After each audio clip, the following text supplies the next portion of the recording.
All right, I'm delighted to be joined on the line by the great American sports writer Jeff Pearlman. Jeff's latest book is called Football for a Book, The Crazy Rise and Crazier Demise of the USFL. It's about the United States Football League, which was the last football league to challenge the NFL. It was a short-lived challenge, though, the league lasting for only 3 seasons in the mid-80s.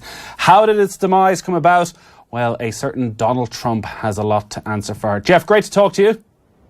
Wait, first of all, I got to say, you made one mistake there. Go on. You call me the great American sports writer, but, since Trump was elected, I'm actually sleeping on your couch. You just haven't noticed me there.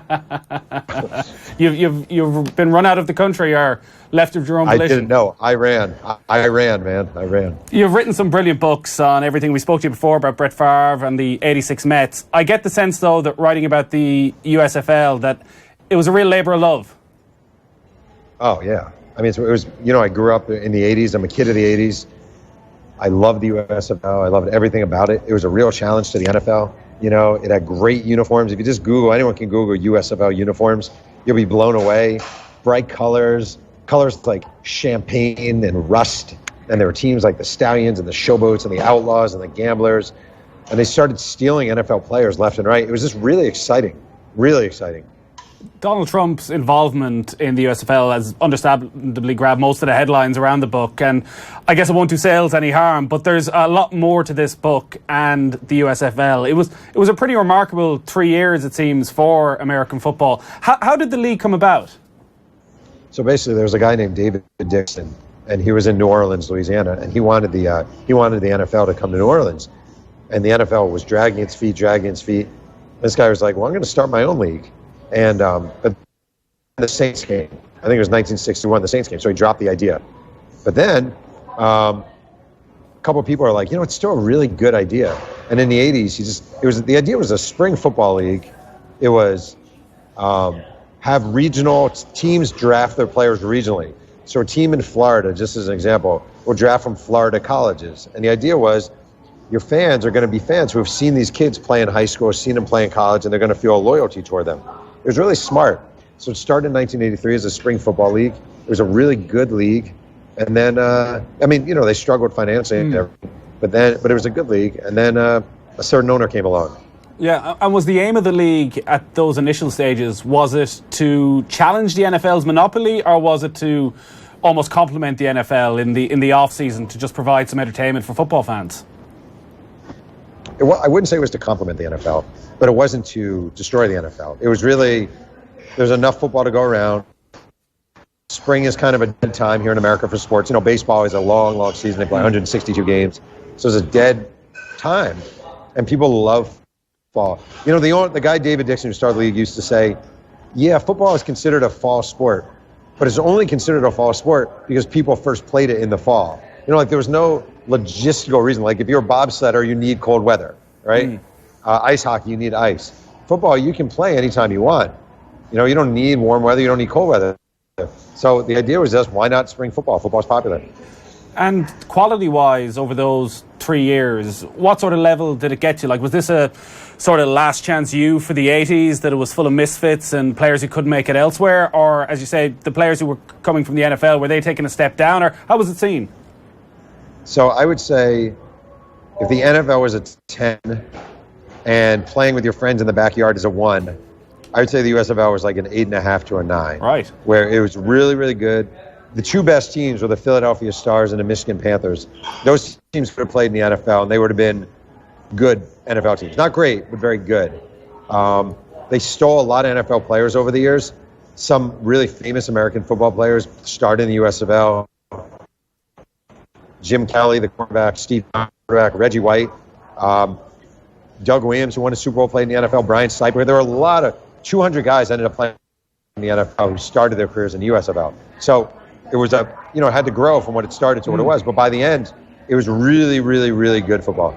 Yeah, because I guess you look at the NFL now and the level of professionalism. I'm not sure where the NFL was in terms of professionalism in the mid-'80s, but you've spoken to so many people about that time. I think you spoke to 400 people in the writing of this book. The players who were involved, were they taking this seriously, even though it was short-lived? At the time, were they thinking, this is going to set me up for life, this is something I'm going to take as serious as possible? So it depended. Some of the guys just saw it as a chance to get to the NFL. Like, this is my chance to make the NFL. Some of the guys saw it as a chance to get to the NFL. Other guys saw it as a chance to make huge money. Like Steve Young out of college signed a $40 million contract to play with the LA Express. That's a ton of money. So it was like a wide mashing of players. They were offering, Donald Trump, as bad as he was for the league, as the owner of the New Jersey Generals, was paying guys a ton of money to jump. So people are getting rich off the USFL. The problem is the league died after 3 years. Like Steve Young signed a $40 million contract. He saw about $8 million. Right. That's how I got. I mean, it's still good money for you and I, but not when you expect 40 and you're only getting 8. Not so great. Yeah, I saw one of the reviews said football for a buck features so much cocaine use it makes Scarface look like Finding Nemo. Was drug use tolerated in the league? Oh yeah.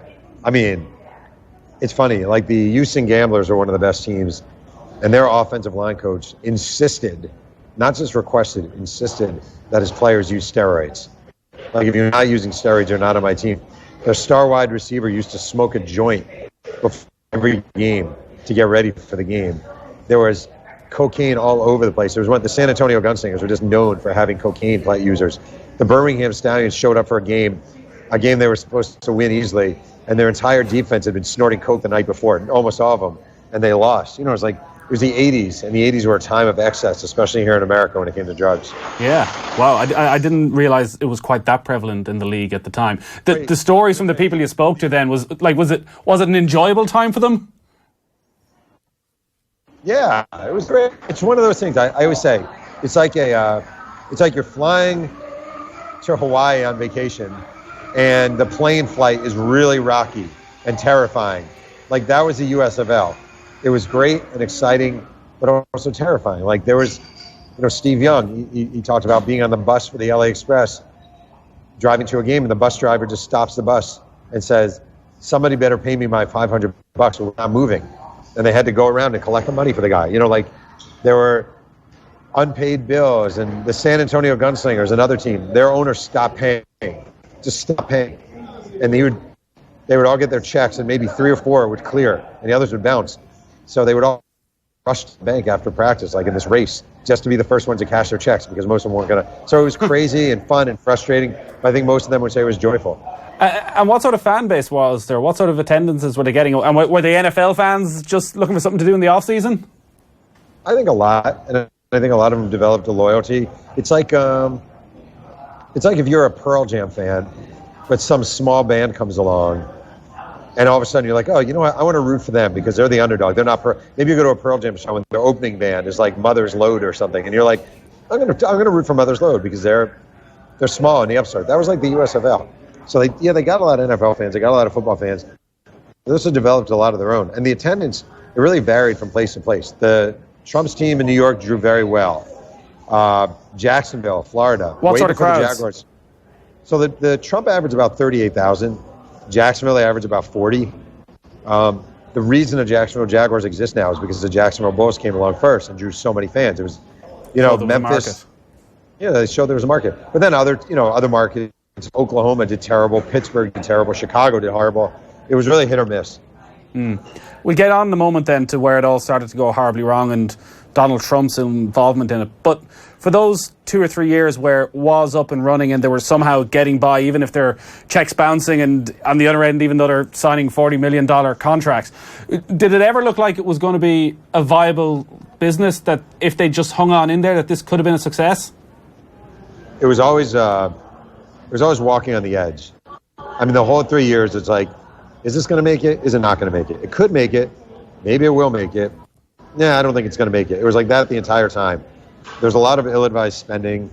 The first year they had 12 teams. The second year they expanded to 18. That's preposterous. Like, why would you expand by 6 teams after one season? It's crazy. They did it because every new team had to pay $6 million. Right. It's still crazy. So they did a lot of really dumb things where you were like, I don't know. But then when they sued the NFL, for a minute you thought, I don't know, they're suing them for $1 billion. If they win this lawsuit, maybe this really happens. So where does Donald Trump come into this? Poison. Pure poison. I'm not kidding. He's a poisonous presence in the USFL. So he bought the New Jersey franchise after 1 year. They were owned by someone else in 1983. The guy put them for sale. Donald Trump bought them. He wants an NFL team. That's the only reason he's doing this. He had tried buying the Baltimore Colts of the NFL in 1980, failed. He gets into this league. He has a secret meeting with the commissioner of the NFL, the rival league, Pete Rozelle, and tells him, I don't have any interest in this league. I just want an NFL team. What do I have to do to get in the NFL? Pete Rozelle says to him, as long as I'm the commissioner of the NFL, you're not going to be a part of this league. Because he saw him for what he is, a con man, a huckster, just a fraud. He saw it, though. So Trump pushes and pushes and pushes, and he convinces the other owners that they should move to fall and take on the NFL. It made no sense whatsoever, but the guy is nothing, if nothing else, he's a salesman extraordinaire. And he convinces these owners if they move to fall, there's going to be an amazing TV deal waiting for them, which there wasn't. It was a total lie. The NFL actually decides to move to fall. Trump says, we're going to sue the NFL. The NFL is going to want to settle with us because they're going to be so terrified. Well, the NFL doesn't settle.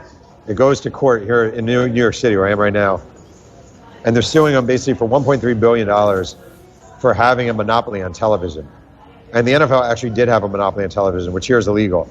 And what the jury decided after a very long, very public, very sort of drama-filled trial was that, yes, the USFL was correct. The NFL had a monopoly, an illegal monopoly. And the jury ruled in favor of the USFL. The USFL won. It's actually a crazy moment. The jury's like, we find in favor of the USFL. And they start naming all the things they find in favor. The jury decided that the NFL was guilty of violating antitrust laws, but that the USFL was ultimately at fault for their own failures, and they gave them a $1 settlement.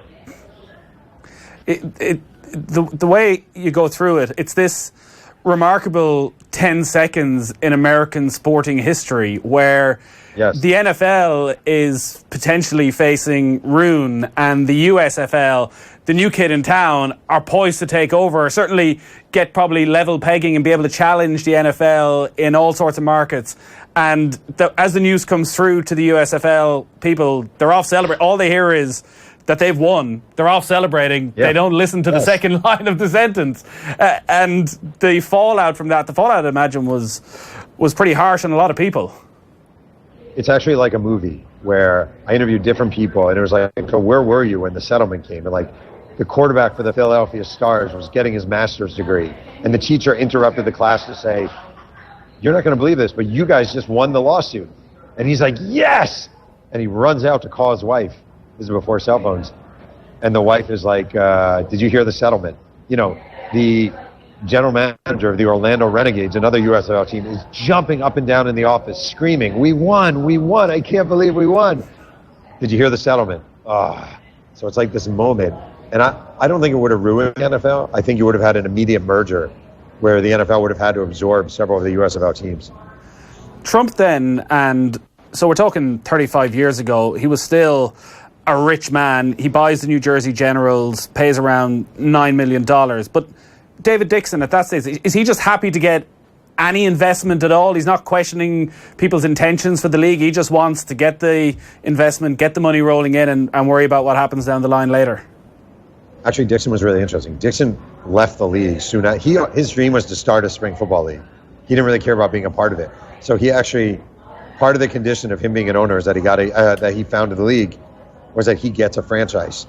And he actually sold his franchise rights to someone else and just left the league.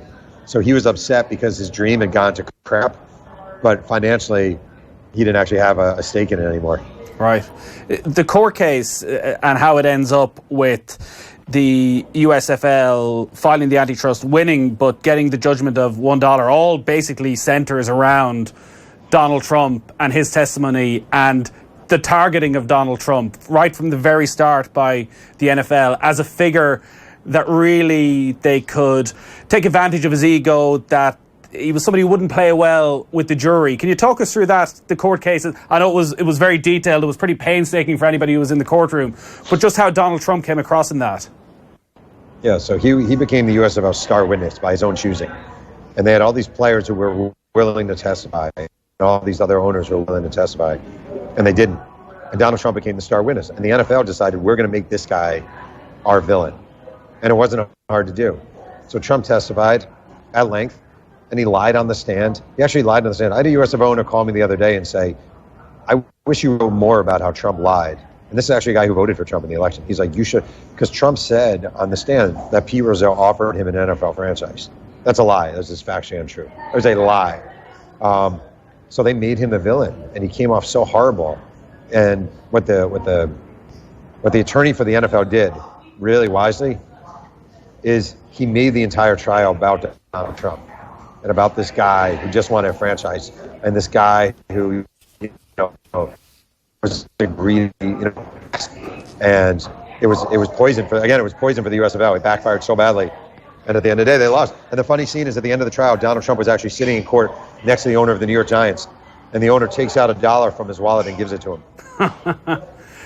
So, obviously, then there's a direct correlation between an awful lot of what's happening now in the White House and Trump's hatred for the NFL and players taking the knee. Like, can you draw a direct line for his hatred for the NFL from what happened in the courtroom that day?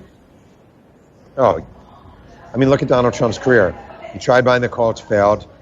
Tried meeting with Pete Rozelle, failed. Tried suing the NFL, failed. Tried buying the Dallas Cowboys, failed. Tried buying the Buffalo Bills, failed. For NFL, he sure wanted to be in the NFL. The whole patriotism thing, where he's killing Colin Kaepernick for kneeling. Donald Trump, during the USFL, would regularly talk on the phone, do business while the anthem is playing, sitting in his box. It's all nonsense. It all dates back to his dislike and distrust. Not even distrust, his dislike and his rejection from the USFL. It has nothing to do with patriotism. This guy, again, I always say this, and I can say this to you. I mean, this is a guy who gave $0 and 0 cents to 9/11 causes after 9/11 in his own hometown. This is a guy who spent 4 years insisting that the sitting president of the United States was a Kenyan-born Muslim and that he had proof. I mean, the lack of patriotism that this guy has shown through the years. This is a guy who mocked John McCain, a POW, for being captured. So for this guy to have the audacity to talk about patriotism and heroism, it's a joke. It's a total joke. It's just a con. Like Pete Rozelle knew long ago, and the owner of the Tenants used to say, he's just a con. And at the time then, Trump's reaction to the verdict, what happened in the days and weeks afterwards? He just moved on. That's what he does. It's kind of his strength. He just moved on. Next. He was asked about 10 years ago on ESPN. Small potatoes. Like, all these people lost their jobs. All these dreams died. Small potatoes. Not a big deal. It's just small potatoes. Who cares? Moved on. And did the USFL, did it die that day? Over. It was over. I mean, they tried going on. And, we're going to play in the fall still. We have plans. In fact, this is a true story. In 1990, I was a high school senior, Mayo Pack, New York. And I wrote my high school thesis. You had to write a 20-page paper. I wrote a 40-page paper about the death of the USFL. I would say my teacher must have hated that. And I found an old phone number for the USFL. This is 4 years after the court case. And I called up, and there was still an answering machine. Thank you for calling the United States Football League. Leave a message. I left multiple messages. I never heard back. It was dead. It sounds like there were an awful lot of good things about the USFL, and there's always still that deep sadness at the end of January, beginning of February, when you're waiting 7-8 months for the start of the new NFL season. That I know in America there's college football, but here in this part of the world where there's not as much coverage of it, you're waiting for your Sunday evenings for the NFL to return. And they had television deals back in the 80s. They were getting good crowds. The standard was improving year on year. All right, there was a bit of partying and there were people who didn't take it too seriously. But are you surprised that nobody else has come in over the last 3 decades and tried to have some sort of a rival or an alternative to the NFL? Well, they're doing it now. There are 2 new leagues coming along. The XFL, which was a few years ago, now they're bringing it back. And then the Alliance League. And both of them are spring leagues. Both are going to be drafting regionally. They're going to try. And they're also going to try not to directly take on the NFL, which I think is smart. They want to be sort of leagues that are almost more developmental.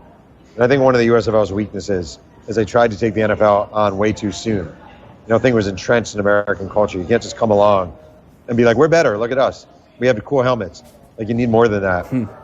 So, also, it's just expensive, and it's complicated, and it's hard. So, I would never start a sports league. I just think you're going to lose a lot of money. Have the NFL spoken about their attitude towards these potential leagues? I I think they're okay with it. They don't say a ton because I don't think they view them. The USFL was a direct rival. I don't think they view these leagues as direct rivals. Jeff, it's been brilliant to talk to you. It feels remarkable, and maybe it's not. A leopard doesn't change its spots. That Donald Trump, 35 years on, that probably the biggest story in world sport right now is Colin Kaepernick, and that is the root of it, in all likelihood, is back with the USFL and a slight against Donald Trump that he's held with him ever since. Yeah, I always say when people think, wow, Donald is really standing up for patriotism, looking and taking a stand for patriotism, I was thinking, you're a moron. This has nothing to do with patriotism. This is a guy who got rejected by the NFL repeatedly, who sued the NFL, didn't work out. It's not about patriotism. It's never been about patriotism. And I always say when I talk to people in different countries, I always say this, and my friends say this too, do not confuse Donald Trump for most of us. Seriously, he's not us. This is an ugly moment in American history. It's a sad moment in American history. We're mortified and humiliated, and every time he opens his mouth, I wish someone would just stick some coal in it, and it's just, I always say, this is a guy who mocked John McCain for being a POW. This is a guy who spent 4 years insisting that the sitting president of the United States was a Kenyan-born Muslim. This is a guy who on 9/11 bragged about the size of his building, now having the tallest building in Manhattan. This guy is not patriotism, and he's definitely not America. What do you think, Jeff, when you see Tiger Woods playing golf with Donald Trump and saying you have to respect the office? I think it's crap. I don't think you have to. I think that's a cliche. I think that's an easy cliche for a guy who wants to play golf with the president. I respect presidents, and I respect people who work for America. I do not respect the office right now. I have no respect for it. Jeff, it's been a pleasure to talk to you. The book is brilliant. Football for a Book, The Crazy Rise and Crazier Demise of the USFL. Take it easy. Enjoy your coffee. All right. Thank you so much. Take care. Bye.